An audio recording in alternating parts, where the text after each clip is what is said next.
이번에는 ICT 트렌드를 소개해드리는 ICT 월드 시간입니다. IT 칼럼니스트 이효은 씨와 함께합니다. 안녕하세요. 안녕하세요. 네, 오늘은 어떤 IT 트렌드를 소개해 주실 건가요? 지난 10월 4일 구글에서는 이 새로운 하드웨어를 발표하는 이벤트가 있었습니다. 구글이 원래 이 인터넷 검색 회사에서 이제 시작했잖아요. 예. 근데 그 때문에 오로지 하드웨어만 발표했던 적은 없었던 것 같은데요.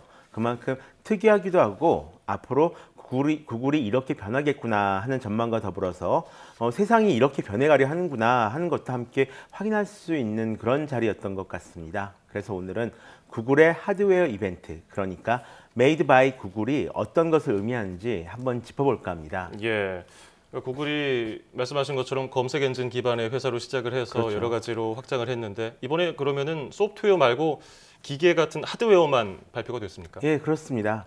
원래 같은 행사에서 발표하는 내용들을 좀 보도자료로 먼저 만들어서 따로 소개를 하고요. 예. 이번 행사는 오로지 이 하드웨어 발표에만 집중을 했거든요.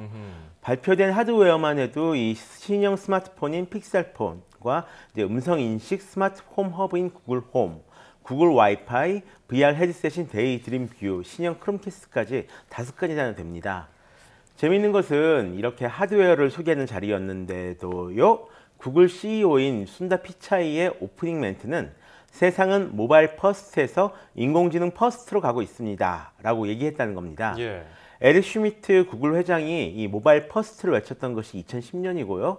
모바일 온리를 말했던 것이 2014년이었는데 이제 그 모바일 퍼스트도 이제 옛 것이고 이제 인공지능 퍼스트라는 거죠. 다시 말해 구글 시즌 3를 시작하겠다. 그런 의미로 봐도 될 것 같습니다. 그렇군요. 그렇다면 어떤 하드웨어들이 좀 소개가 됐습니까? 예, 모두 5가지입니다. 예. 먼저 그동안 구글 레퍼런스 폰을 만들어줬던 이 넥서스 브랜드가 사라지고요. 예. 픽셀폰이 새롭게 등장했습니다. 예전 넥서스 시리즈 같은 경우는 제조사와 공동으로 만드는 좀 그런 개념이었다면 이번 픽셀폰은 이 제조를 제외한 기획부터 설계까지 모든 공정을 이제 구글이 개입해서 만든 스마트폰인데요. 이번 이벤트의 주제였던 메이드 바이 구글의 가장 좀 적합한 폰이 아니었던가 싶습니다. 또 데이드림 뷰 같은 경우는 저가형 가상현실 헤드셋입니다. 가격은 $79에 불과하지만 가볍고 굉장히 편안하게 쓸 수가 있다고 합니다. 그리고 구글 와이파이라는 무선 인터넷 공유기도 선보이는데요. 이 제품 같은 경우는 집안에 한 3대 정도를 설치를 해가지고 집 어디서나 끊어짐 없이 편안하게 무선 인터넷을 사용할 수 있도록 설계된 것이 특징입니다. 그 밖에 이 4K 영상을 지원하는 신형 크롬캐스트를 비롯해서요. 지난 이 구글 개발자 행사에서 소개된 구글 홈도 드디어 선을 보였습니다. 예. 사실 스마트폰 시장이 답보 상태에 이르지 않았습니까? 그렇죠. 그런 상태에서 모바일 시대도 저물 것이고 이제 구글이 인공지능 퍼스트라고 밝힌 예. 이유가 있을 것 같은데요. 구글이 원래부터 이 인공지능 중심의 어떤 이 자동화 서비스를 강화하고 있다라는 것은 다들 알고 계실 겁니다. 이 구글 같은 경우는 정말로 미친 것처럼 이 자동화를 추구하는 그런 회사거든요. 예. 물론 이 드러나는 결과는 별로 많지 않았지만 내부적으로 쌓아 올린 것들은 이제 어느 정도 성과를 보여줄 수 있는 수준이 되었습니다. 대표적인 것들이 이 인터넷 소프트웨어들인데요. 이번 하드웨어 이벤트 이전에 미리 이런 성과물들을 발표한 적이 있습니다. 예를 들어서 이번에 발표한 구글 트립이라는 서비스가 있습니다. 여행 가이드도 해주고요. 지도도 보여주고 숙소 예약 같은 것도 바로 앱에서 할 수 있게 해주는 그런 서비스인데요. 예. 처음 보면 신기하지만 자세히 보면 그동안 구글이 이 구글 지도 등을 만들면서 쌓인 노하우를 그냥 결합한 그런 서비스라는 것을 알 수 있습니다. 올해 구글은 이런 서비스 매쉬업, 그러니까 서로 다른 서비스로 이용하던 정보를 결합해서 보여주는 작업을 굉장히 많이 하고 있는데요.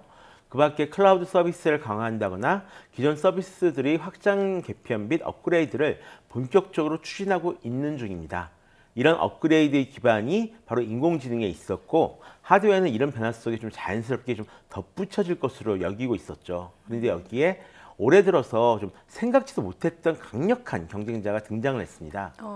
올해 들어서 생각지도 못한 강력한 경쟁자가 등장했다고 하셨는데 경쟁자가 누군가요? 바로 아마존 에코입니다. 처음에는 그냥 음성으로 인터넷 정보를 검색한다거나 아니면 뭐 간단한 것만 할 수 있는 비싸고 이제 할 기능 있는 건 별로 없는 그런 장치로 여겼었거든요.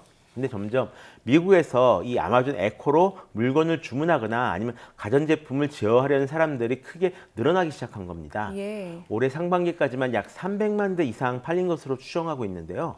이렇게 사용하는 사람들이 늘어나니까 여러 가전회사들도 지금 아마존 에코와 협약을 맺고 자신들의 가전제품을 이 아마존 에코로 제어할 수 있도록 추진하고 있는 중입니다. 이러니 구글이나 애플 같은 회사들이 발등에 불이 떨어질 수밖에 없는데요. 물론 그동안 애플이나 구글이 만든 이런 스마트홈 허브가 없었던 것은 아닙니다. 하지만 애플은 이 아이폰의 음성 인식 인공지능인 시리를 비롯해서 애플 TV에 음성 인식 기능을 넣어서 활용할 수 있는 정도였고요. 구글 역시 구글 온 허브라는 이 무선 공유기를 가장한 스마트홈 제품을 출시했던 적이 있었습니다. 하지만 이 제품들은 이 시장을 움직일 만한 킬러 제품들은 아니었거든요. 일종의 추가 액세서리 정도로만 여겨졌었습니다. 그런데 아마존 에코가 인기를 끌면서 스마트홈 시장이 아마존 에코를 중심으로 재편될 조짐을 보이니까 구글도 굉장히 긴장을 하게 된 겁니다. 예. 앞서서 구글이 미친 듯이 자동화를 예. 추구하고 있다고 말씀하셨는데요. 구글이 스마트홈 시장에 왜 이렇게 진출하려고 할까요? 예전 스마트홈 같은 경우는 좀 단순한 홈 오토메이션, 뭐 자동화된 가전제품들을 가리키는 그런 말이었다면 예. 지금 말하고 있는 스마트홈은 우리 사회가 일종의 그 유비쿼터스 시대라고 하죠. 그러니까 스마트폰이 점점 사라지는 사물 인터넷 시대로 진입하고 있음을 가리키는 말입니다. 예. 예. 그것을 컨트롤하고 있는 것이 바로 인공지능이고요. 인공지능과 사물 인터넷이 결합된 서비스가 이 음성 인식 허브를 중심으로 확장되고 있는 상황인데요. 그러니까 구글이 긴장하지 않을 수가 없죠. 한눈 팔았다가는 이 시장의 주도권을 완전히 빼앗길지도 모르거든요. 원래 IT 산업 같은 경우는 초기에 등장해서 플랫폼을 장악한 회사들이 이후 시장을 완전히 좌지우지하는 그런 특징을 가지고 있습니다. 그러니까 발빠르게 인공지능을 퍼스트를 외치게 된 것도 좀 당연한 일인 것 같습니다. 그러면 이 인공지능 퍼스트 전략의 중심에 하드웨어가 놓이게 된 거는 어떤 이유 때문인 걸까요? 바로 사용자 경험 때문에 그렇습니다. 어떤 서비스가 퍼지기 위해선 그 서비스를 이용했던 경험이 굉장히 좀 좋아야 하거든요. 특히 인공지능 서비스 같은 경우는 처음엔 낯설지만 한번 익숙해지고 나면 쓰는 분들이 이게 인공지능이다 라는 인식을 아예 하지 않고 그냥 원래부터 그랬거니 하고 이제 쓰게 돼요.